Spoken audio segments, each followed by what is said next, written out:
Alguma vez já passou pela cabeça como os cientistas conseguem identificar aqueles culpados invisíveis que causam doenças? Pois hoje, a gente vai direto para a cozinha do laboratório, descobrir como são preparadas umas refeições super especiais para os menores e talvez os mais exigentes comensais do planeta, os micróbios.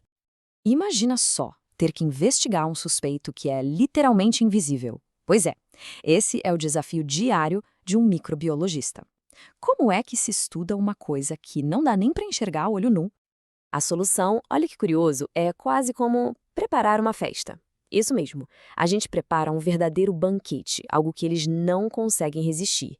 Isso que a gente chama de meio de cultura. E aí, é só esperar para ver quem aparece. É a principal maneira de desmascarar esses pequenos encrenqueiros. Então tá, o que será que tem nesse cardápio? O que é que esses comensais microscópicos precisam para crescer fortes e saudáveis? Vamos dar uma espiada na despensa microbiana?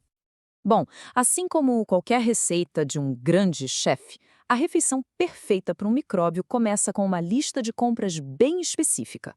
E ela se resume a 3 categorias essenciais de ingredientes. Cada uma delas é absolutamente crucial para ajudar nossos pequenos convidados a crescer e, finalmente, se revelarem para a gente.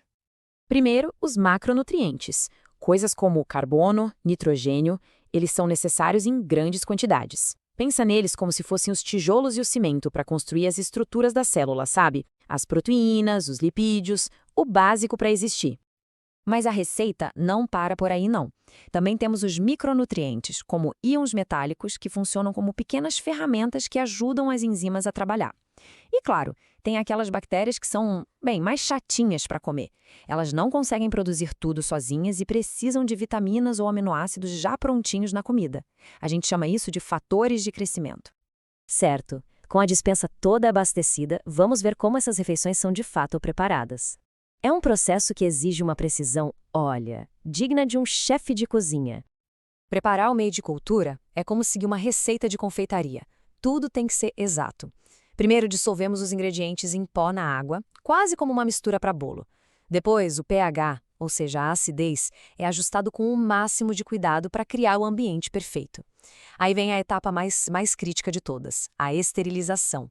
O meio é aquecido sob alta pressão para garantir que absolutamente nenhum micróbio penetra que contamine o banquete.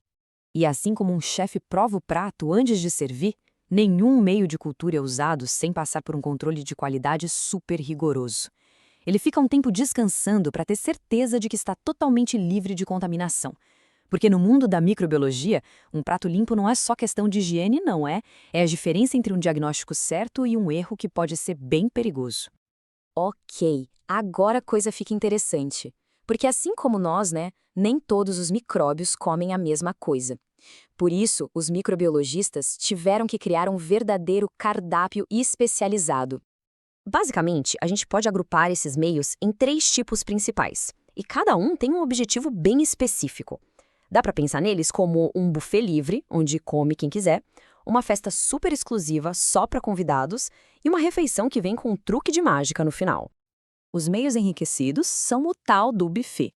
Eles são turbinados com nutrientes extras, como sangue ou soro, para garantir o crescimento até daquelas bactérias mais exigentes, as mais frescas. O agar-sangue é o exemplo mais clássico disso. Depois, a gente tem os meios seletivos. Eles agem como se fossem o segurança da balada, sabe? Contém substâncias que barram a entrada de certos tipos de bactérias e só deixam os convidados da lista VIP crescerem. Um exemplo são as bactérias gram-negativas, um grupo super importante de patógenos. Mas alguns meios são ainda mais espertos. O agar-maconque, por exemplo, não só seleciona quem entra na festa, como também faz os convidados revelarem um segredinho. Se conseguem ou não digerir lactose, que é um açúcar. Se a bactéria consegue, ela produz um ácido. E esse ácido aciona um indicador de cor que já está ali no meio. O resultado é visual. As colônias que se alimentam de lactose ficam rosa-choque, enquanto as outras continuam incolores. É um verdadeiro show de mágica ali na placa. O mesmo princípio vale para o agar-manitol salgado, que é usado para identificar diferentes tipos de estafilococcus. Uma espécie em particular, o famoso Staphylococcus aureus, que causa muitas infecções, tem um talento especial. Ele fermenta um açúcar chamado manitol. Quando faz isso, libera ácido e, transforma o meio, que era rosa, num amarelo bem vivo. É como se ele mesmo se denunciasse com um marcador. Certo. Mas qual é o resultado prático de toda essa arte culinária de laboratório? Como é que um prato de gelatina colorida se transforma num diagnóstico que pode, literalmente, salvar uma vida? É aqui que a mágica toda se completa. Ao observar o que cresceu, onde cresceu e como se comportou, se mudou de cor, por exemplo, o microbiologista consegue identificar o patógeno exato. A escolha do prato certo é o que vai dizer para o médico qual é o inimigo e, assim, qual é a arma, o antibiótico certo para combatê-lo. No fim das contas, cada placa de Petri conta uma história. É uma cena do crime em miniatura e o meio de cultura é a isca que revela o culpado. Ao entender o que nossos inimigos invisíveis gostam de comer, a gente consegue fazer com que eles se entreguem. Isso tudo nos deixa com uma última reflexão, né? Se dá para criar refeições personalizadas para cultivar bactérias no laboratório, o que será que a nossa alimentação diária está cultivando dentro de nós?